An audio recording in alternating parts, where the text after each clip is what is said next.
Arrancamos entonces. Muy bien, los temas que voy a estar trabajando de alguna manera van a tratar de contestar esos 6 puntos que tienen ahí a su derecha. El primero de los puntos probablemente no lleve un orden tan correlativo, pero ¿por qué un sistema neumático orientado a la seguridad? Vamos a ir explicándolo. ¿Cómo identifico el riesgo de una máquina para el operario y el usuario final? ¿Qué directivas y normas hay que tener en cuenta? Las medidas de seguridad que se tienen que adoptar en consecuencia en función de esa normativa que elijan, cuáles son las medidas de seguridad más frecuentes y qué productos puedo implementar. Bien, quien les habla es Adrián Rodríguez, responsable del área de digitalización y servicios. ¿Por qué estoy tocando el tema de safety o el tema de seguridad? Bueno, hay 3 tópicos muy fuertes que están avanzando y son de temas de interés general. Uno de los tópicos es la reducción de la huella de dióxido de carbono, es decir, los niveles de contaminación están altos y hay todo un proyecto de eficiencia energética. Si vamos a ser cada vez más eficientes en nuestras máquinas como tendencia, seguramente vamos a tener que medirlo. Para medirlo va a haber que digitalizar. Va a tener un nivel de presencia el ser humano diferente quizás y en consecuencia esa máquina también va a tener que ser mucho más segura. Bien. Dentro del tópico de safety, como se presenta ahí, que habla de seguridad de máquinas, estamos hablando concretamente de protección de personas y del medio ambiente, ¿sí? Respecto de seguridad de máquinas, como dice el texto, protección a peligros derivados de máquinas e instalaciones, por eso tenemos que hablar de medidas de seguridad y de seguridad funcional. Vamos a marcar esa diferencia. Y por el lado de protección laboral, claro, protección frente a peligros relacionados con el uso de una máquina o una instalación. Eso es de alguna manera el tópico central. Vamos a ver qué responsabilidad tiene un fabricante, qué responsabilidad tiene un usuario final para este tipo de situaciones. Como tiene mucho contenido y va a tener bastante contenido teórico, por lo menos los primeros 10 slides, quédense tranquilos, hay un documento que tiene toda esta información, no deberían tener que tomar nota, es solamente información. De hecho, no soy muy compañero de que una presentación tenga tanto texto, pero este tema puede ser para muchos sumamente delicado, ¿no? Cuando hablamos de seguridad de máquina y de protección laboral, tenemos que ponernos con 2 caras, ¿no? Una cara asociada a la responsabilidad del fabricante de máquina y la otra asociada a la responsabilidad del operador de la máquina, que se entienda no el empleado, ese último que está trabajando sobre el dispositivo. Estoy hablando de la empresa que adquiere esa máquina. Por el lado de la responsabilidad del fabricante, el fabricante tiene que entregar una máquina segura, tiene que cumplir con estándares técnicos en el momento de la entrega. Así todo, eso no va a eximir el análisis que tiene que hacer el equipo de ingeniería de seguridad en el lado del usuario final. ¿Por qué? Porque hay responsabilidades desde la puesta en marcha, desde la puesta en funcionamiento, el funcionamiento propio de la máquina, si la máquina falla, si la máquina se tiene que limpiar, si hay que mantenerla, hasta la puesta fuera de servicio. Desde que entra esa máquina hasta que se va, hay un nivel de responsabilidad muy importante por el lado del usuario final. ¿Sí? Por eso es que aparecen esos grupos o departamentos de ingeniería y departamentos de seguridad y medio ambiente. Esos deberían estar estrechamente vinculados. Cualquier modificación que pueda proponer ingeniería tendría que estar siendo monitorizada por el equipo de higiene y seguridad. Bien, las máquinas deben diseñarse, como dice el texto, de manera tal que no sean peligrosas para las personas, para los animales, bienes materiales o el medio ambiente. La meta es prevenir daños de cualquier tipo. Ahora, lo que ocurre fuera de la Unión Europea, la cual es una de las que tiene más experiencia y les diría que tiene mejor armada toda la estructura legal, la responsabilidad recae por lo general únicamente sobre el operador de máquina. Otra vez repito, operador de máquina es el usuario final, es el que compró la máquina. Mediante lo establecido en su contrato, este puede obligar al fabricante de máquina a utilizar una ingeniería de seguridad correspondiente en la máquina. Entonces, evidentemente, esto tiene que ver también con el conocimiento, con el know-how que tenga ese usuario final a la hora de pedirle un dispositivo a un proveedor de máquinas. Yo te ofrezco esta máquina y los niveles de seguridad son estos. Bueno, pero tenemos que cumplir con esta reglamentación o tenemos que alinearnos a esta normativa. Ese es un poco la situación que hoy nos toca vivir. También nos ocurre como proveedores de productos neumáticos, eléctricos o electrónicos, nos toca ayudar a ese usuario final para acondicionar los niveles de seguridad o la seguridad funcional de la máquina, porque la máquina fabricada que vino de afuera o que vino de otro país quizás no está cumpliendo todas las condiciones. Bien. A veces eso se detecta en la puesta a punto y otras veces se detecta ya cuando la máquina está funcionando, con los riesgos, con los peligros que eso puede acarrear, ¿no?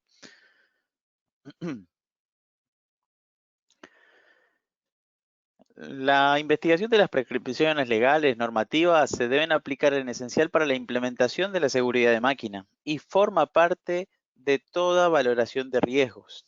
Las normas, esas normativas, no tienen un carácter de ley, por lo tanto su aplicación es voluntaria.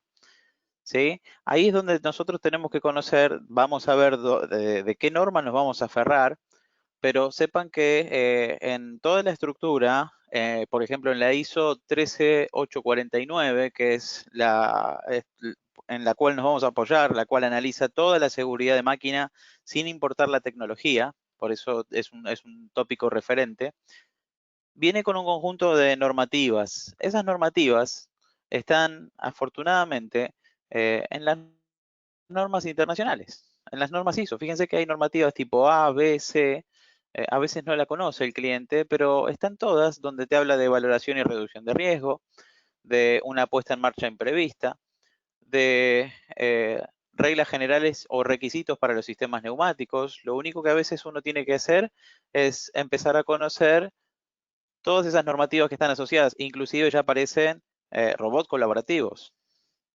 ¿Bien? Por ejemplo, la ISO 4414 habla de las medidas de protección de sistemas neumáticos relativas a la seguridad. Bien, entre ellas, ¿qué describen? Describe protección contra la puesta en marcha intempestiva, ventilación de purga, frenado del movimiento, bloqueo del movimiento, una inversión de movimiento, libertad de movimiento o un equilibrio de fuerzas. Entonces, cuando uno no sabe dónde apoyarse o en qué reglamentación apoyarse, lo que uno les recomienda es eso, trabajen bajo las normas internacionales. Esas normas internacionales mezclan todo lo evolucionado del continente europeo con lo norteamericano, que son los que más experiencia tienen en ese tópico de desarrollo de máquinas y reglamentaciones, y se alinean. Como lo estoy conversando, esto de que les estoy diciendo es básicamente real. En muchas ocasiones determinar la legislación y las normas de una máquina resulta totalmente un desafío. Entonces, lo que uno puede hacer, ahí tienen un código QR, generalmente, es acceder a la web de la Unión Europea, donde tiene establecido para los idiomas que forman parte de la Unión Europea, toda la reglamentación, es decir, todas las normas asociadas a seguridad de máquina. En esta imagen les pongo también la foto de lo que tenemos en Argentina. ¿Sí? Esta webinar fue generada para Argentina. Entonces, fíjense que tenemos una ley de higiene y seguridad del trabajo. Es una, si ustedes leen esa ley, debe tener una carilla y media, más o menos, donde contempla los cuidados que tendríamos que tener, las precauciones que tendríamos que tener adelante de una máquina. También aparecen algunas resoluciones, la resolución 231, que se enfoca específicamente en instalaciones que trabajen con un fluido sometido a presión. Entonces, con esa documentación uno dice, bueno, voy a tratar de alinearme a la estructura legal. Seguramente la van a cumplir si enfocan todo en la norma internacional, ¿sí? En esta norma ISO 13849 que les estoy comentando. En el marco de medición de ingeniería de seguridad global, acá vamos a hacer un recorrido en esta charla de estos niveles que se están mostrando acá. Desde el punto de vista de leyes, ahí es donde la directiva de máquinas de la Unión Europea es la que está figurando y tiene este objetivo, ¿no? Máquinas seguras o con seguridad y protección para los trabajadores. Después aparece la norma ISO 12100, que habla de procesos estandarizados para la evaluación de riesgos. La ISO 12100 es generalmente abordada por el fabricante de máquina, debiera ser abordada por el fabricante de máquina. Bien, después analizar o evaluar los riesgos y cómo reducirlos, si eso lo tiene que hacer el departamento de ingeniería del usuario final, y no digo que no pase porque pasa bastante a menudo, pero no tendría que haber pasado, ¿sí? La máquina tendría que haber llegado ya con toda una evaluación y una reducción de riesgos y simplemente avalar el equipo de seguridad de la planta. Aparece el tópico de función de seguridad, cuyo objetivo es aplicación normalizada de medidas de seguridad activa.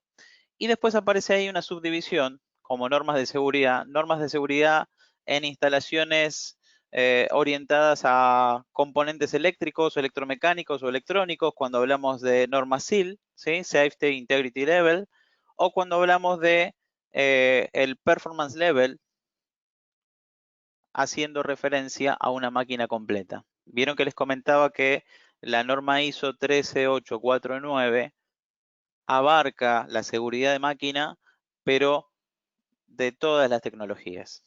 Bien, cuando uno trabaja sobre SIL, empieza a tener referencia y mucho más enfoque en la parte electrónica, no tanto como lo abarca en la ISO 13849. Entonces, para ponernos en línea, vamos a hacer un recorrido de esa norma, vamos a ver qué significan todas esas celdas que están ahí, cómo uno puede establecer los niveles de seguridad de máquina y quizás en algún momento hacer una comparativa. Pero son los recorridos que tenemos que tener. O sea, en esta charla yo tengo que poder hablarles de cómo se hace una evaluación de riesgos. Eso no tiene la intención de enseñarles a ustedes todo un proceso, porque hay gente que se dedica a eso. ¿Sí? Hay gente que está en la planta evaluando permanentemente los riesgos, viendo cómo los puede reducir. Lo que voy a tratar de hacer es aportarle dentro de las herramientas que tenemos nosotros como un proveedor de servicios y como un proveedor de productos neumáticos, electroneumáticos y electrónicos, ver cuánto le podemos aportar nosotros. Así que con esa estructura vamos a empezar a recorrerlo de la siguiente manera: valoración y reducción de riesgos. Cuando hablamos de valoración y reducción de riesgos, estamos hablando de que ese fabricante necesariamente tuvo que haber pasado por estos pasos. Si el fabricante no lo hizo, lo tuvo que hacer el usuario final, ¿sí? Preparar la información sobre la valoración de riesgos, determinar los límites de la máquina, estamos hablando de límites de utilización, espaciales, temporales. La investigación bibliográfica, es decir, a qué legislación o a qué norma te vas a acotar. Bien, cuando esté armada esa estimación de riesgos, el proceso habla de se ha reducido el riesgo de forma adecuada, se evaluaron los riesgos de las medidas constructivas, los riesgos de medidas técnicas. Si todo eso se fue cubriendo, bien, la máquina estaría lista para entregarse, el dispositivo estaría listo para entregarse, pero sí o sí se necesita una valoración y reducción de riesgos. Cuando esto no ocurre, cuando no ocurre esa evaluación de riesgos, o por lo menos el equipo de seguridad, el grupo de ingeniería y seguridad medioambiental dice, no, acá tenemos un problema, acá tenemos situaciones que tenemos que rever. ¿Por qué? Porque vemos peligro latente. Ahí es donde ellos también tendrán que hacer su propia evaluación de riesgo. ¿Bien? Si las estructuras estuviesen coordinadas y respetando esta reglamentación, se habla del modelo B, el modelo B corta, ¿sí? Que está listo para ayudar a los fabricantes de máquinas y a desarrollar el proceso de calidad garantizada. ¿Por qué? Porque recorriendo esa B corta, si apoyáramos el dedo en el extremo izquierdo y vamos bajando, nos vamos a dar cuenta de todos los pasos que tendría que haber hecho el fabricante de la máquina, ¿no? El pliego de las condiciones, la valoración de los riesgos, el concepto de seguridad, la evaluación de medidas de seguridad, la implementación de esas medidas y después va subiendo, ¿no? Comprobar que las medidas de seguridad se estén ejecutando, verificar en la máquina, validar la máquina, confirmar o poner algún sello de conformidad y después ya a nivel usuario, la operación de mantenimiento a lo sumo tendrá que estar mirando el pliego de las especificaciones que se están poniendo. Ese es un poco el circuito que tiene que tener un dispositivo neumático o electrónico también asociado a la manufactura.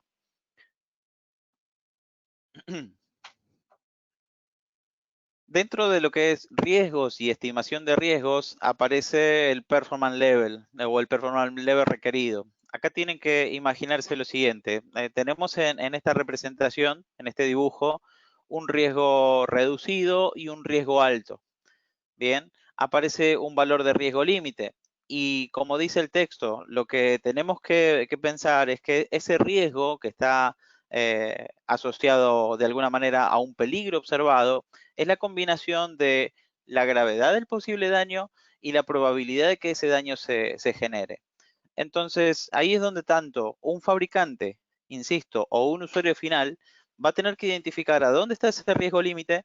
Ese riesgo límite sabemos que para un lado vamos incrementando el nivel de peligro y para el otro simplemente haciendo el fenómeno de reducción de riesgos, es decir, llegando a una máquina un poco más segura.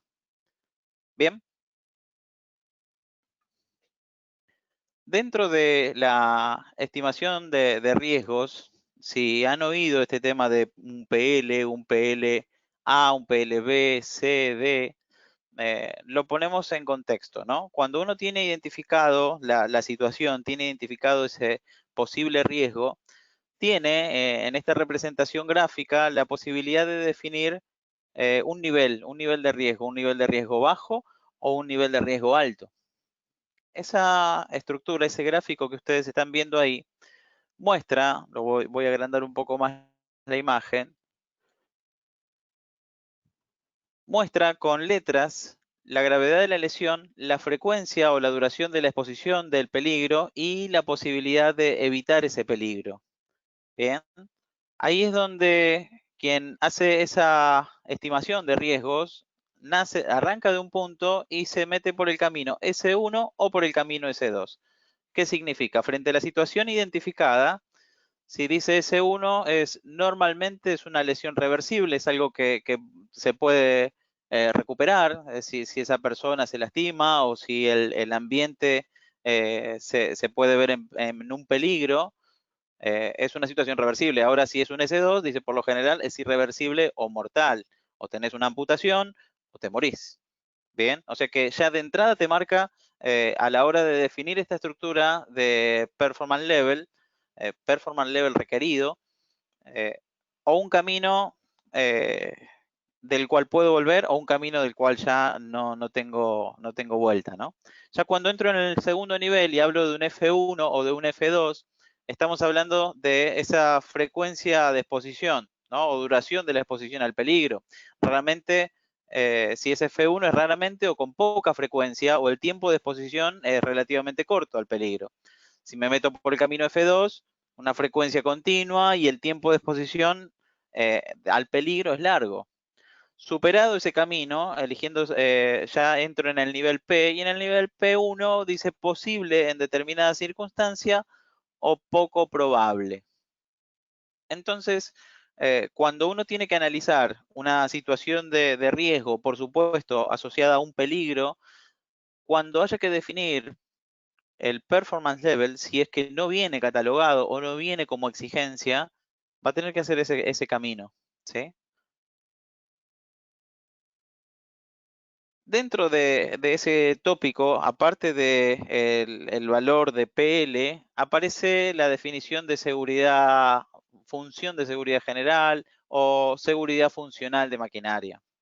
¿Qué es? Dice, son aquellas partes del sistema de control que depende de que un equipo funcione correctamente en respuesta a sus entradas y si se detecta una falla, este se vaya a un estado seguro. Así se logra cuidar la integridad del personal y de la misma maquinaria. Entonces empiezan a aparecer definiciones tales como una entrada, una lógica de seguridad, un elemento de conmutación de potencia, bien, y una subfunción de seguridad, que eso es lo que vamos a ir trabajando y conociendo diferentes elementos. Para poner el ejemplo, en este esquema tan básico donde tiene que aparecer una entrada, donde tiene que aparecer una lógica y una salida, dice, para garantizar el acceso del operador, se detiene el movimiento peligroso de un actuador, el elemento que transmite esa energía mecánica. El actuador se mantiene detenido, la función de seguridad consta, como mínimo, de una medida de seguridad pasiva, el sensor de entrada, ahí tendríamos una especie de switch, que es el dispositivo de conmutación de seguridad, y la combinación con la válvula. En el medio, una lógica. Bien, pero ahí es donde, si vuelvo un poquitito para atrás, lo que estoy haciendo es el recorrido este. Acá está. Primero tenemos que definir bajo qué normativas te vas a alinear, ¿sí? Con qué normativas vas a trabajar para definir un nivel de performance de seguridad de esa máquina. Después de eso tenés que hacer una evaluación de riesgo. Después de eso tenés que identificar estos tres elementos, la entrada, la lógica y la salida. Bien, con esos elementos podemos seguir avanzando y podemos meternos de lleno en el alcance de la norma 13849. La cual especifica para un diseño e implementación de una máquina en el sistema de control lo siguiente. Dice, este estándar clasifica los sistemas de control relacionados con la seguridad en niveles de desempeño, como PLR, o sea, ahí es la R de requerido, que son definidos en estos términos. 1. Estructura. Es la tolerancia a fallos del equipo definido como categorías. Hay diferentes categorías como tolerancia de falla. Confiabilidad, definida en términos de tiempo medio entre fallas. ¿Sí? El MTTF es una definición que generalmente te va a proporcionar el proveedor del producto. ¿Sí? Una capacidad de diagnóstico, es decir, una cobertura de diagnóstico, ya vamos a ver, pero es una relación entre la cantidad de fallas que estoy detectando y la cantidad de fallas que puede tener el producto. Y una falla de causa común, que termina siendo el resultado de un trabajo prolijo para poder estar aprobado. ¿Sí? Si se cumplen estas estructuras y las tenemos bien definidas, vamos a poder conocer cuál es el nivel de seguridad de esa máquina. Recorremos rápidamente. Estructura. Tolerancia de fallos del equipo definido por categorías. Hoy hablábamos de un componente de entrada, un componente lógico y un componente de salida. ¿Sí? Dentro de esa estructura tenemos la categoría B o 1. La categoría B o 1 me muestra lo siguiente. Es de los elementos que tengo, un elemento de entrada, imagínense una herramienta asociada a un sensor, un elemento que procese algo, que cumple la función de procesar una lógica y un elemento de salida. Si es categoría B, si aún mí me dicen, no, esta máquina es categoría B, dice que el comportamiento es absolutamente aleatorio. Es decir, que el producto sí puede llegar a tener alguna referencia de vida útil, pero se puede romper. No puedo identificar si ese producto va a fallar cuando está funcionando o cuando está apagado. Bien. Si paso a un nivel de categoría 2, existe un conocimiento de fallo. Puedo llegar a tener una documentación de cuándo va a fallar, pero en ninguno de los casos, ni en categoría B ni en categoría 1 de la máquina, tenemos una estructura segura.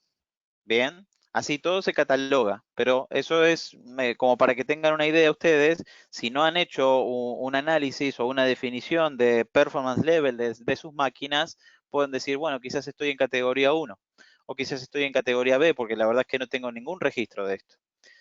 Ahora, si hablamos de una categoría 2, aparece como un ejemplo, si aparece alguna falla, no permite arrancar nuevamente la máquina, ¿sí? Es un formato para severidad reversible, es un nivel un poquito más alto, tiene algunas herramientas de testeo, tiene algunas herramientas de monitoreo, bien, y en cuanto el dispositivo se pone en falla, lo detecta y no te deja arrancar hasta que vos no resuelvas. Pasa que a veces resolver puede ser que puentees algo, puede ser que saques un elemento y la máquina recobre funcionalidad. Pero eso es una máquina categoría 2. ¿Sí? Cuando hablamos de categoría 3, Fíjense que se habla de una categoría de 2 canales, ahí ya tienen 2 variables de entrada, tienen 2 estructuras de lógica y 2 estructuras de salida. Bien, y habla de un cross monitoring, es decir, que está cruzando datos ahí con la lógica. En el ejemplo dice, tolera una falla, pero con una acumulación de fallas podría perder su función de seguridad. Es decir, que identifica que falló, podemos llegar a tener una identificación de 5, 6, 7 fallas y después perdió absolutamente la condición de seguro. Bien, ahora ya cuando estamos en una categoría 4, el diagnóstico continuo y detección de acumulación de fallas es detectado. Bien, si miran el dibujo o la representación, es muy parecida, ¿sí? Es muy parecida, pero lo que tiene generalmente es una sumatoria de componentes electrónicos que potencian la sensibilidad. Entonces, ya con un elemento electrónico súper rápido y con capacidad de detectar esa acumulación de fallas, se transforma en el nivel más seguro en cuanto a categorías, en cuanto a esa tolerancia de fallos del equipo. Bien. Para llevarlo esto a un plano más entendible, porque la verdad es que, como les decía, tiene un tópico de mucha teoría y quizás en una hora se hace complejo entrar en cada uno de los detalles. Pero si me van siguiendo, si vamos de a poquito, podemos establecer entonces, quiero definir el performance level de una máquina, quiero saber qué tan segura es mi máquina. Entonces, lo primero que les digo, bueno, decime en qué categoría estás, categoría 1, 2, 3 o 4. Bien, esperen que cancelo esto. Epa.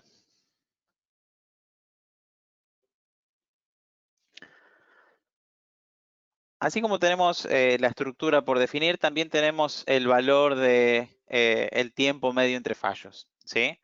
Lo que teníamos como dato es que esa información, como mínimo, es el fabricante el que te la tiene que dar. El fabricante de componentes debe, como mínimo, poder proporcionar datos de fiabilidad de la máquina, ¿sí? Ese dato puede ser la cantidad de fallos entre horas o justamente el tiempo entre fallo. Lo que hace el especialista, lo que hace ese grupo de ingeniería y seguridad de medio ambiente es sacar los datos de cada proveedor, ¿sí? Y hacer una probabilidad de fallo general. Cuando hacen sus cuentas, esto uno dice hace sus cuentas, pero piensen que ya existen software donde vos decís qué productos tenés, cargas los productos o tenés que estar levantando el dato que aparezca en la hoja de fiabilidad de un producto. Cuando ese cálculo se hace, se saca un valor de confiabilidad de la máquina. Ese valor de confiabilidad de la máquina puede estar en tres valores. Si está entre el valor que dio el resultado de evaluación de confiabilidad está en los 10 años para abajo, bien, se habla de que esa máquina tiene un nivel de confiabilidad bajo. Si estamos entre los 10 y los 30 años, estamos en un valor medio. Y si estamos entre los 100 y los 30 años, es un valor de confiabilidad, una evaluación de confiabilidad alta. Pero se tiene que hacer con la sumatoria de los productos. Entonces, un proveedor de materiales, un proveedor de productos, no te va a dar el valor completo de este parámetro. Va a tener que calcularlo alguien. Va a tener que definir qué nivel tiene en su conjunto. Bien, ¿qué evaluación de confiabilidad tiene en su conjunto todos los elementos que integran a la estructura? También aparece la cobertura como dice, cobertura de diagnosis en el sistema, ¿sí? Es un dato DC, dice, ¿qué alternativas existen en la operación segura de una electroválvula? Bueno, ahí es donde, con la combinación del valor DC, que es como les decía antes, es la falla peligrosa detectada, es una relación porcentual entre ella y todas las fallas peligrosas. Se define un valor DC, se combina con el tiempo medio de fallo y a partir de ahí uno saca un valor porcentual, ¿sí? Ese valor porcentual se califica entre bajo, medio o alto, generalmente, ¿sí? Si esa combinación de datos de todos los elementos, otra vez tengo que ir agarrando elemento por elemento, combinar y sacar un valor resultante o sacar un valor medio. Si estamos por encima del 65%, es un punto bastante favorable, ¿sí? Tiene un buen nivel de cobertura. Y después, un dato más que también se pide es el fallo como consecuencia de una causa común. El fallo como consecuencia de una causa común en las tablas de información aparece también establecido por la norma y por cuestiones empíricas, por cuestiones prácticas. Te dicen, bueno, si trabajaste con separación y aislamiento de conductos, si trabajaste con las competencias del personal, si están capacitados, si tus gabinetes los armaste de manera prolija, te va dando puntos. Es decir, aquel que hace el análisis de performance de la máquina, de seguridad de máquina, va tildando o va marcando todas las cosas que fue haciendo de manera correcta, si no tiene inconveniente con la temperatura. A ver, les voy a agrandar un poquito el texto como para que vean a qué me refiero, ¿no? Cuando dice separación e aislamiento, ¿sí? Separación del cableado, detección de cortocircuitos e interrupciones en cables, tenés diversidad de tecnologías, tenés aplicación de válvulas, has hecho valoraciones, el entorno, dice sistemas eléctricos, electrónicos.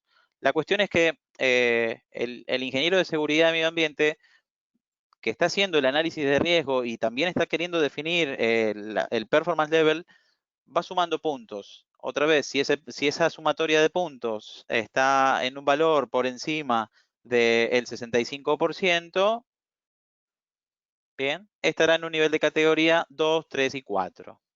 ¿Por qué toda esta historieta que la estoy tratando de compactar lo más que pueda? Para que podamos entender mejor esta referencia, que probablemente la hayan visto en más de una oportunidad y a veces nos cuesta identificar. Todos estos pasos que mencioné antes están asociados a el siguiente recorrido. En este gráfico de riesgo dice qué nivel de prestación se requiere, qué performance level requerido vas a tener. Bien. En función de el tiempo medio de fallo, de la probabilidad de fallos por hora, de la categoría que se haya definido, de la cobertura de diagnosis que hayamos evaluado con los elementos, te podés mover en estos tres niveles: bajo, medio o alto. ¿Sí? Si con la sumatoria de los elementos caí en que la evaluación es de carácter bajo, no voy a llegar nunca, por ejemplo, a un PLE. Me voy a estar moviendo como máximo en un PLC. ¿De acuerdo? Ahí es donde se combina, donde pueden combinar todas estas informaciones y obtener inmediatamente el valor de SIL. ¿Sí? Lo que sí es un camino unidireccional. ¿Qué significa? Como el performance level analiza la máquina completa, podemos encontrar relación. Una vez que se cargan todos los valores, podemos encontrar relación con lo que es Safety Integrity Level. ¿Sí? Pero a partir de un dato de SIL no pueden definir el performance level de una máquina. A mí me pasa muy seguido de que el cliente empieza a preguntar, bueno, tenés, la máquina esta la quiero en SIL 3. Bueno, pero en realidad cuando tenemos que definir los niveles de seguridad de máquina, como no es un componente puramente electrónico, esto es un sistema donde hay cilindros neumáticos, donde tenés electroválvulas, donde tenés una preparación de aire, tenemos que arrancar al revés, tenemos que arrancar con cuál es el performance level que querés alcanzar vos. Si querés alcanzar un PL3, bueno, hagamos todo esa carga de datos o dejémoslo en manos de los especialistas para ver si con todos los componentes que yo te estoy ofreciendo podés alcanzarlo. ¿Sí? Parte de esta charla que estoy armando, que quería que entiendan, es para poder mostrarles aplicaciones. ¿Sí? En cuanto termino este tópico, yo me meto en aplicaciones y empezamos a ver de qué estamos hablando o cómo podemos alcanzar diferentes niveles. Lo que les comentaba, ¿no? El PL puede asignarse a un nivel de integridad determinado, pero no es posible determinar el PL a partir de un dato de SIL. Son estructuras muy parecidas, pero fíjense que se trabaja con otra norma y, como les comentaba, tiene una orientación eléctrica, electrónica. Entonces, las definiciones son muy parecidas. Ahí les recomiendo, esto gana mucha importancia, por ejemplo, en la industria de procesos. Chequeen, por favor, el listado de las webinars porque va a haber una que habla de ATEX y de SIL. bien, específicamente. Pero me parece que con este rato en el cual estuvimos hablando, o estuve hablando, perdón, deberían asociarlo directamente cuando hablan de un valor de PL y SIL. Ok, toda esa información que uno a veces tiene o le pudo haber generado un boom de datos que no llegó a asimilar todavía, sepan que existe un sistema de software, ¿sí?, del Instituto Alemán de Seguridad Ocupacional, identificado como IFA. Ese software te permite ir cargando las características de tu producto, bien, vas haciendo toda la sumatoria de productos y en consecuencia te da el resultado automáticamente de qué valor de performance level estás alcanzando con esos materiales. O sea que no es algo donde se tengan que poner a hacer cálculos matemáticos de un porte impresionante para obtener un resultado. Eso ya está generalmente automatizado. Bien, ahí les estoy dejando un código QR donde los va a llevar a la página de Festo y es donde en alguna de las opciones van a poder acceder a todos los datos blanqueados también y asociados a la norma en la cual nos respaldamos. Eso fue una parte que siempre termina resultando interesante. ¿Por qué? Porque nuestros clientes dicen, tengo que incrementar el nivel de seguridad de la máquina, ¿qué puedo poner? Me dijeron SIL 3, me dijeron PLE, pero no lo sé, no sé qué referencia. Entonces ahí le destiné unos minutos para eso. La charla tiene otra parte que está asociada, como les comenté o como habrán visto en la invitación, en ver cómo ayudamos al otro o cómo nos cuidamos nosotros mismos. Fíjense que existen riesgos específicos en la utilización de equipos neumáticos, entonces tenemos que tenerlos en cuenta. Vamos a ver qué tipo de riesgos aparecen y cómo los podemos subsanar. Los tubos de conexión pueden estar sometidos durante su utilización a flexiones, golpes, erosiones, lo que puede traer como consecuencia la ruptura de estas. ¿Qué pasa cuando se rompe un tubo flexible? Como tenés energía de presión, empieza ese serpenteo, empieza ese latigazo. Entonces, una de las precauciones que tenemos que tomar, esos latigazos, si te pegan en la pierna, por supuesto te va a doler, si te pegan en un brazo también, pero si van a tus ojos, probablemente lo pierdas. Entonces, mucho cuidado con esos tópicos. ¿Por qué puse la foto? Sí, puse la foto de unas gafas, pero también puse el dibujo de un racor, ¿sí? Un acople rápido y de un tubo. Por favor, mucha atención con las combinaciones de marcas diferentes, porque no se respetan de manera estricta los diámetros y lo que puede ocurrir cuando uno mezcla un producto es que ese tubo no se agarre bien. En el mejor de los casos, después no lo podés sacar, pero en el peor, si ese tubo se deforma, inmediatamente pega el chicotazo. Otra cosa que puede hacer que un tubo flexible se salga de ese racor es que no estén cortando los tubos como corresponde, ¿sí? Si utilizan un alicate para cortar el tubo y unirlo, estamos otra vez corriendo el riesgo de que no se está cortando el tubo de manera perpendicular, entonces también podemos tener que con 6 bares o 7 bares ese tubo se termine saliendo, para tener en cuenta uno de los riesgos. Otro tipo de riesgo, los escapes de aire continuo pueden producir heridas en los ojos, ¿sí? Bien por las partículas de polvo, por partículas de agua o aceite que puede tener un lubricador. Es muy importante la ubicación de los silenciadores, ¿sí? Y que por supuesto no te expongas de manera directa a la salida del aire comprimido. Parece un detalle que uno no lo haría, pero si no se lo advierte a la persona pueden tener ese accidente. El aire comprimido, al ser utilizado inadecuadamente, puede penetrar orificios del cuerpo, la boca, la nariz, los oídos, provocando graves lesiones, ¿sí? Estos accidentes son debidos a una incorrecta utilización. El aire comprimido, al escaparse, una vez que se expansiona en la herramienta, puede dar en lugares, bueno, alcanzar lugares de niveles de ruido muy fuertes. Por eso está la aplicación de los silenciadores. Los silenciadores tienen la función de disminuir la velocidad de salida del aire. ¿Sí? Los protectores auditivos son importantes.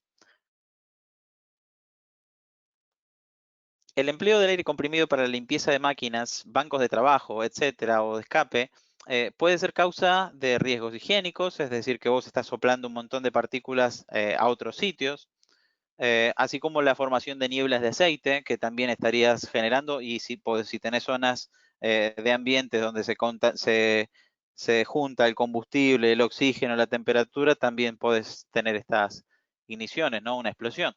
Las herramientas neumáticas siempre tienen una característica de vibración, entonces también van a tener que tener cuidado con esa transferencia, mucho más si es una herramienta neumática, porque les puede traer inmediatamente problemas musculares, lumbalgias, etcétera. Hay medidas preventivas y tenemos algunas sugerencias para estas cuestiones, ¿no? Para estas cuestiones de máquina segura. Muchas veces el usuario no está poniendo el tubo que corresponde asociado a la presión y la temperatura. Bien, puede haber o se necesita a veces en algunos casos un tubo de gran resistencia cuando son instalaciones semipermanentes donde tenés una longitud importante y no estás poniendo el tubo adecuado. Entonces lo que ocurre es que en cuanto lo enganchas o en cuanto lo agarra un poco de humedad, inmediatamente ese tubo se rompe. Ahí es donde lo que nosotros les ofrecemos para la selección del tubo, donde se posicionan en temperatura, donde se posicionan en rangos de presión, en la dureza del material, uno puede seleccionar automáticamente qué tubo y a partir de ahí empezar a cambiar situaciones, ¿no? Punto 3 dice, el acoplamiento de las mangueras o de los tubos se efectúa mediante elementos de acción rápida, generalmente esos acoples rápidos que mencionaba, que deberían estar diseñados de forma tal que se desconecta el acople automáticamente, se interrumpa la salida del aire y después se despresuriza lentamente. Cuando los tubos son muy grandes, imagínense que despresurizar eso no es tan fácil, ni siquiera retirar el tubo de la conexión. Entonces, lo que nosotros tenemos para ofrecerles también es un tipo de acople, el cual, para poder desacoplar, primero despresuriza. Bien, es decir, uno tira la corredera hacia atrás, si esto estuviese acoplado, tira la corredera hacia atrás, despresuriza el aire que se encuentra en el tubo y después libera. Bien, sin tener una fuga de aire. Esto ocurre muy a menudo, solamente a veces por no conocer el producto, por eso lo estamos mostrando, ¿sí? A veces cuando tenés que estar jugando con esa conexión rápida, pega el chicotazo o tenés que hacer una fuerza impresionante que hasta te lastimas los dedos intentando sacarlo. Otros temas, a ver, para prevenir los coletazos de las mangueras que dañan al personal, en el caso de que se desenganche o que se rompa o que se pinche, pensemos en fusibles de aire comprimido. ¿Qué es ese fusible de aire comprimido?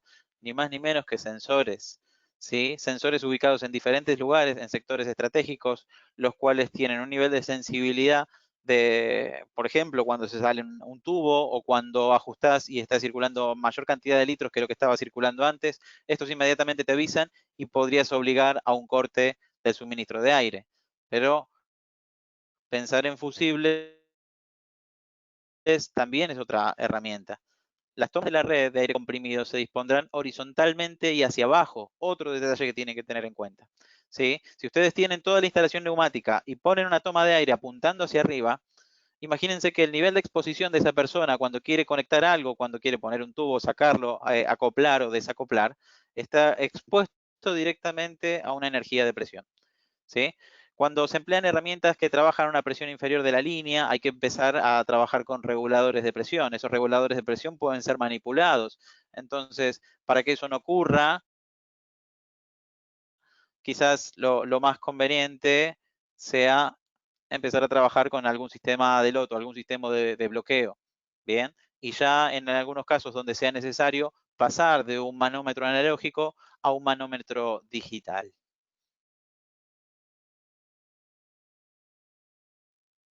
Bien, en algunos casos donde se necesite esa indicación visual, también aparecerá una solución en un color diferente cuando las situaciones sean necesarias. Pero el bloqueo del pasaje de aire o el bloqueo de la regulación de presión son sumamente importantes y es una herramienta que tienen que tener en cuenta. Otra más. Es muy común en planta el tema del sopleteo del aire, ¿no? Cuando uno tiene que limpiar la máquina o que lo utilizan para refrescarse o para limpiarse la ropa, ¿sí? Como lo advertimos antes, tengan mucho cuidado porque no todas las pistolas de aire trabajan de la misma manera. Tienen que ser pistolas con esta característica, ¿sí? Operación de soplado dosificable, es decir, que en función de cómo presiono esa perilla, entrega aire de manera casi proporcional, si quieren, o ajustable en función de la posición de la perilla. ¿Sí? Si ustedes tienen una pistola que generalmente tiene valores seguramente de costos inferiores, ni bien presionás, dispara, el riesgo que tiene ya lo conocemos. Estás trabajando, estás pasando de 0 a 7 bares de manera inmediata. ¿Sí? Cuando eso ocurre es donde tenemos los accidentes, porque muchas veces utilizan esto como broma, aunque a alguno le pueda parecer extraño, pero es muy común hacer bromas con eso. Entonces imagínense que le dispara con la pistola de aire queriendo hacer una broma y termina teniendo un accidente. Por eso también hay muchas que prefieren poner un dispersor, prefieren poner una herramienta la cual entregue el aire pero de manera controlada también. Son accesorios que quería que conozcan, ¿no? No podemos olvidarnos claramente de todo esto que estoy comentando, de la formación e información de los trabajadores, ¿no? Los riesgos que presenta una mala utilización del aire, bien, ese tema de usos donde no está previsto, lo estoy usando para limpiarme el pelo, para limpiarme la ropa y no estaba pensado para eso, ¿sí? Eh, insistir reiteradamente ese riesgo que representa utilizar el aire comprimido para bromas. Es muy común y todos los años se tienen noticias de accidentes por este motivo.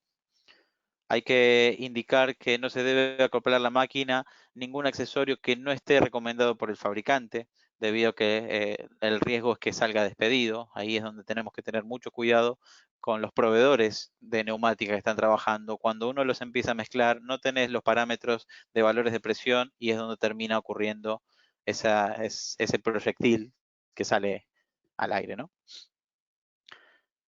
Muy bien, eso ya como para ir cerrando en estos minutos. Espero la información que estén recibiendo les esté resultando interesante. Piensen que es el tópico clave. ¿Qué cuidados o qué precauciones puedo llegar a considerar sin tener que ser invasivo en mi máquina? Me parece que ahí los comentamos en un rato. Y si tengo que definir un nivel de seguridad de máquina, ¿qué performance level voy a definir? ¿Qué necesito para definirlo? Lo acabamos de ver. ¿Qué tengo para mostrarles en esta instancia de cierre? Las alternativas de productos que Festo tiene para los diferentes niveles, ¿sí? Pero fíjense que fundamentalmente trabaja la técnica neumática, lo trabajamos en la etapa de salida, ¿sí? Recuerden que tenemos entradas, eso no quiere decir que no tengamos variables de sensado, pero la charla está orientada a aplicaciones neumáticas. Entonces ahora les voy a mostrar estas subfunciones de seguridad con las que se pueden encontrar y técnicas de circuitería. Ahora lo que puede pasar es si algún asistente no sabe de simbología neumática, puede que se quede un poquito afuera del tema, pero les voy a pedir que traten de oír el potencial que tiene, el esquema. Entonces, ahí es donde yo digo, preparémonos, ¿sí? Especialistas preparados, porque voy a empezar a trabajar con simbología neumática, ¿sí? Y para los principiantes o para los novatos o para los que no saben mucho de la técnica neumática, estén atentos a las prestaciones, ¿sí? Acá le va a resultar, en un ida y vuelta, le puede resultar muy interesante al que desarrolla una máquina, muy interesante al que sabe de simbología neumática y dice, ah, mira, de esa manera puedo alcanzar un nivel de seguridad distinto, ¿bien? Y también voy a ir comentando para aquellos que no saben de neumática qué prestaciones tiene, como para que también identifiquen cuál es el alcance de esta tecnología. Empezamos a recorrer entonces en estos últimos minutos. Si miramos este circuito, estamos hablando, por ejemplo, de un nivel de categoría 1. El nivel de categoría 1 me está mostrando una determinada condición. Esto es para que todos lo entendamos. A veces el cliente dice, bueno, yo quiero una desconexión segura del esfuerzo que está haciendo mi cilindro. Una posibilidad podría ser simplemente una válvula de 3 posiciones con descarga a la atmósfera o trabajar con 2 válvulas 3.2 con descarga a la atmósfera. Parece un circuito muy simple, pero tiene una definición finalmente. Es desconexión segura del par. Otro nivel, vamos a ir incrementando la complejidad, es este, ¿sí? Lo llamamos STO, Safe Stop One, ¿bien? Es una parada segura. ¿Y qué diferencia tendría con el circuito anterior? Es solamente para que lo vayan pensando, es una pregunta retórica. Fíjense que lo que hace la válvula al tener un centro cerrado es inmovilizar el cilindro, ¿sí? Uno podría inmovilizar el cilindro y después habilitar progresivamente las válvulas. Entonces, lo que estaríamos logrando en ese nivel de estructura, dice, con este circuito puede llevarse a cabo la subfunción de seguridad, ¿sí? Bajo normas establecidas. Esto significa que el detenimiento tiene lugar y se cumple un tiempo determinado de retardo en el actuador. Además, debe esperarse un tiempo definido tras la conmutación de una electroválvula, antes que conmuten la 4 y la 6. O sea que se detiene el cilindro y luego libera. Bien, en el caso anterior quedaba absolutamente sin energía, ¿sí? Se desconecta el par. En este caso puede quedarse haciendo fuerza durante un instante y después liberar. Vamos al siguiente. Detención y cierre seguros. Tres maneras de detenerlo donde podríamos, aquellos que tienen más experiencia, marcar las diferencias, ¿no? La primera, una válvula de centro cerrado, el cual bloquea al cilindro, ¿sí? Cuando bloqueamos el cilindro, lo que puede ocurrir por propio desgaste de la válvula es que no sea completamente estanco, por propio desgaste de la válvula que ese cilindro empiece a deslizarse. Para evitar eso es donde uno pone válvulas antirretorno directamente ubicadas en el cilindro y con un control de piloto distinto. Entonces ahí tenemos menos chance de fuga o eliminamos el tópico de la fuga. Eso es, se queda liberado y absolutamente bloqueado el cilindro. Tiene un condicionante y ese condicionante puede estar en los caudales que se manejan, la cantidad de litros que tenés que estar trabajando. Cuando el actuador es más grande, la estructura pasa a modificarse y ya son válvulas distribuidoras las que generan el bloqueo. Bien. ¿Qué característica tiene? El actuador neumático contiene el aire comprimido para mantener una posición adoptada por última vez, es decir, se queda en la última posición donde esté trabajando. Si se producen largos periodos de inactividad, las fugas pueden provocar un movimiento lento en el actuador. Lo que quiero que vean es que existen diferentes alternativas por ahora en lo que es categoría 1. Ahora, dentro de las subfunciones de seguridad aparece la etapa de supervisión. Fíjense que en este esquema de velocidad segura limitada, tengo la chance de, cuando paso por el centro de la válvula, simplemente tener dos válvulas de estrangulación que harían que mi actuador, si estaba moviéndose ligeramente, baje su velocidad hasta detenerse, acompañe con la inercia.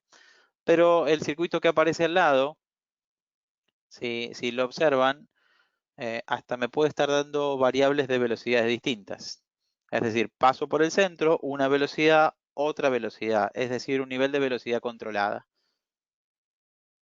Otra estructura neumática con herramientas de seguridad. Y si vemos esta, par seguro limitado.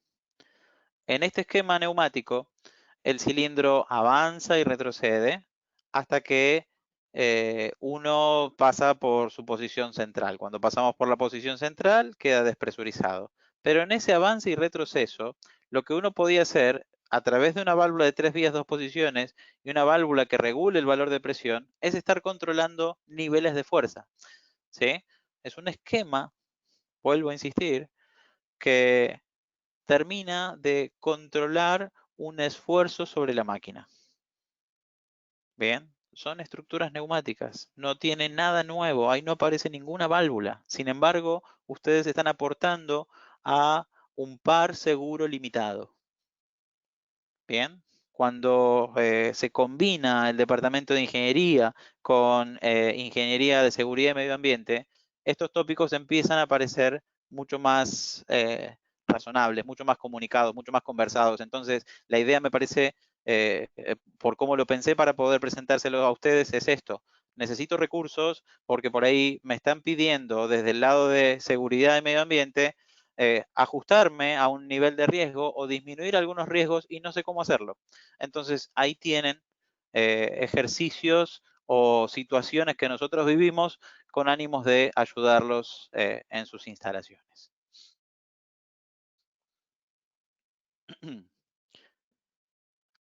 Esta me pareció interesante. Quiero que miren en la estructura neumática que tiene. Tiene una válvula direccional con los pilotos controlados, tiene sensores de presión y sensores de posición. Cuando uno lo mira así, dice, bueno, fantástico, o sea, estoy sensando la posición del cilindro, estoy sensando las presiones de trabajo, tiene algunas válvulas para controlarlo, pero cuando lo converso después en un café y les digo que esto permite un PL, un Performance Level E, ahí es donde generalmente se quedan boquiabiertos. Es decir, si a ustedes le están diciendo, mirá que esta máquina ahora tiene que pasar a un PLE, tiene que pasar a un nivel mucho más alto en cuanto a seguridad, lo único que hizo fue distribuir el aire, controlar los pilotos, controlar el accionamiento y tener sensado de posición y de presión. ¿Sí? La implementación de sus funciones hablan de una desconexión segura del par, hablan de la prevención de una marcha imprevista. Por supuesto que esto tiene que estar combinado solamente con la parte electrónica, con la parte que manipule las electroválvulas. Pero vos, desde la parte neumática, pudiste ofrecer un circuito para un PLE, que no sé si se acuerdan la tabla, pero era uno de los niveles más altos en cuanto a seguridad.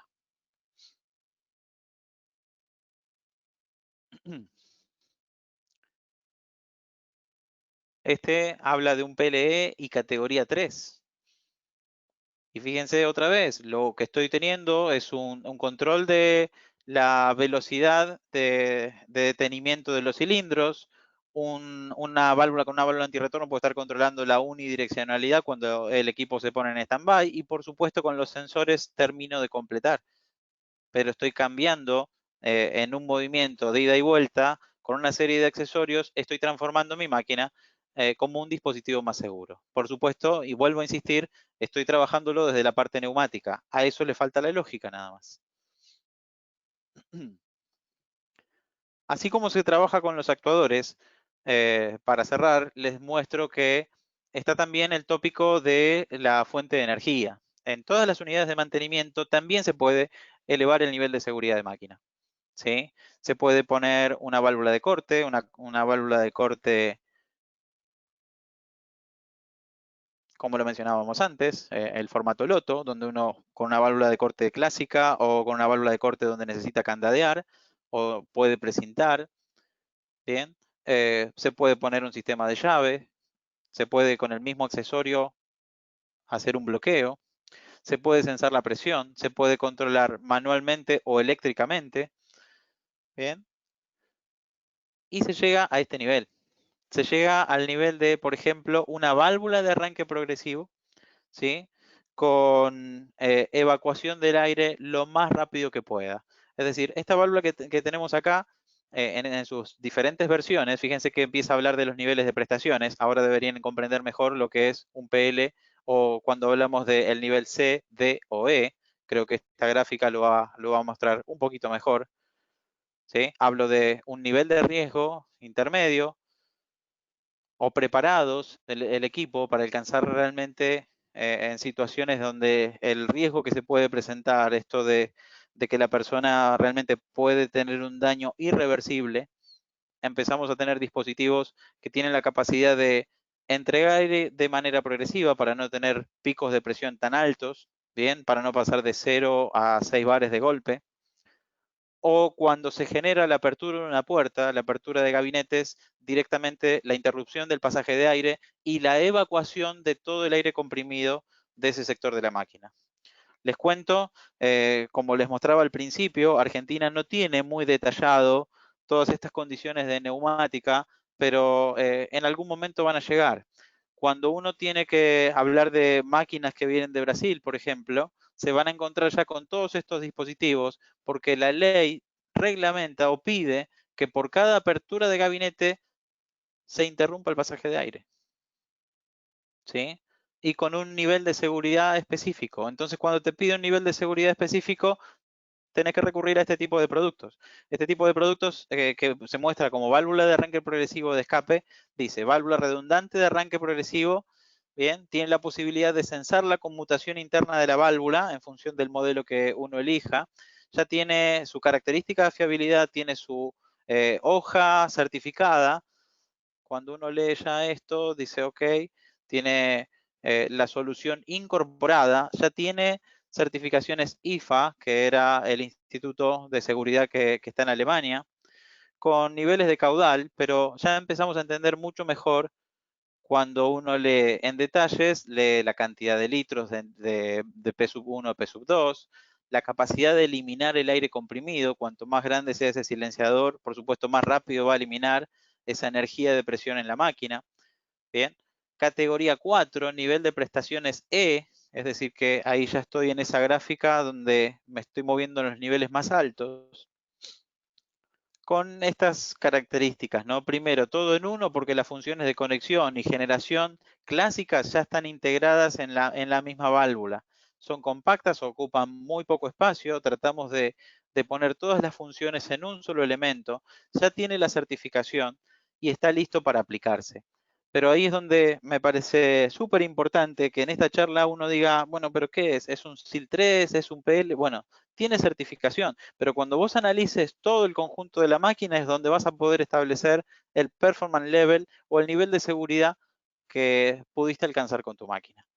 Claramente se necesitan elementos certificados porque van a venir con toda la documentación asociada. Entonces, cuando uno tiene auditoría o cuando tiene que presentar, dice, mi máquina realmente es una máquina segura.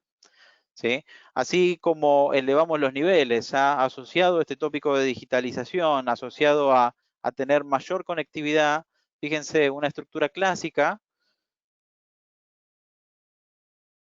bien, y ya esta es la estructura clásica, donde tenemos que poner ese relé de seguridad también, donde ya con el formato que tenemos de redes ASI, el cableado es mucho más simple y automáticamente se conecta a la red. No necesita ningún dispositivo de conmutación adicional y tenés un sistema de máquina segura. Bien, certificación en el nivel, prestaciones requeridas a través del tube, aprobaciones. Esos son los tópicos que nosotros creemos que marcan la diferencia y que aportan muchísimo al cliente cuando quiere mejorar el nivel de performance de seguridad de sus máquinas. Pero claro, necesitamos hablar el mismo idioma. Por eso es el encuentro que hemos tenido hoy, del cual agradezco muchísimo su atención. ¿Sí? Espero hayan incorporado algo, espero que también les haya servido. Me quedo atento a las preguntas, aquel que no tenga preguntas para hacer, tenga un excelente día. Hoy nos tocó en Argentina un día hermoso, al menos podemos apreciarlo desde la ventana. ¿Sí? No sé si quedan dudas, si hay algo que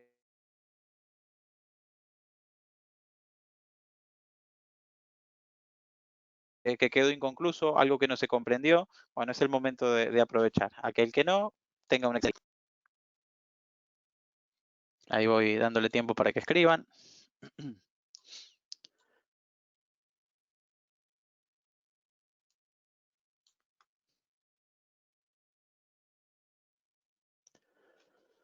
Pablo TC dice, la norma NR de Brasil es mucho más exigente que las europeas. No, no, Pablo, no, están casi todas basadas en norma europea. Es decir, lo que vos tenés, lo que tiene Europa quizás es que lo estableció como normativas y no las implementa como ley. Tiene en su estructura una ley donde tenés que tener certificación de la Comunidad Europea, pero generalmente todas esas condiciones están contempladas. Lo único que está imponiendo Brasil en algunas, en estas cuestiones es lo que te comentaba, donde te dicen, bueno, si se abre un gabinete neumático, entonces se tiene que interrumpir. Pero bueno, son apartados, ¿no? Son agregados que se van haciendo.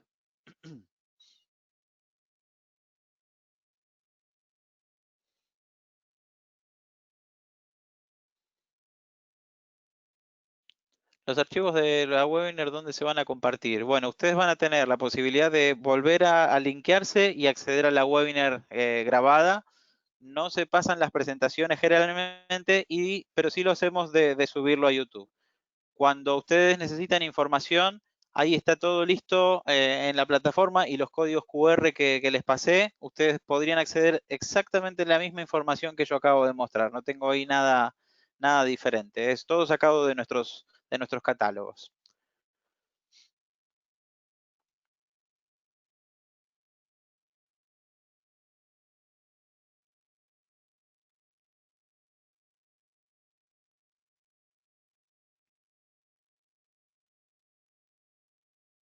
Gracias, Hernán. Hay gente agradeciendo. ¿Cuál será el próximo tema? Pregunta Orlando. Mira, el próximo tema que me toca a mí es la semana próxima, 13 de mayo, y estoy con tópicos de mantenimiento, es decir, mantenimiento en equipos neumáticos y alguna herramienta de digitalización que ya estamos ofertando como para que puedan tener una gestión de mantenimiento digital. Ese es el próximo tópico. Hola, buen día a todos. Solamente me gustaría aclarar esto referente a los webinars que dictamos. Mi nombre es Andrea Sass, del Departamento de Marketing. En nuestra página www.festo.com.ar/webinars, ahí pueden ver todas las webinars que están programadas para todo el año. Inclusive pueden inscribirse a webinars futuras en el año y también pueden ver webinars pasadas, las grabaciones de webinars pasadas. Solamente tienen que cliquear como si fueran a inscribirse en webinars anteriores y ahí les va a pedir algunos datos, pero van a poder ver ahí las grabaciones. Y también estaremos subiendo esas grabaciones en nuestro canal de Festo Argentina de YouTube. Gracias. Muchas gracias, Andrea. Bueno, muy bien. Entonces, ahí ya no estoy viendo preguntas. Por ahí Fernando Brusco pregunta el tema de la válvula de corte. Es una solución especial. También tiene un número de parte, pero tendrías que poder pedirla como una solución especial. No es estándar, Fernando. Gracias, Agustín. Gracias, Orlando.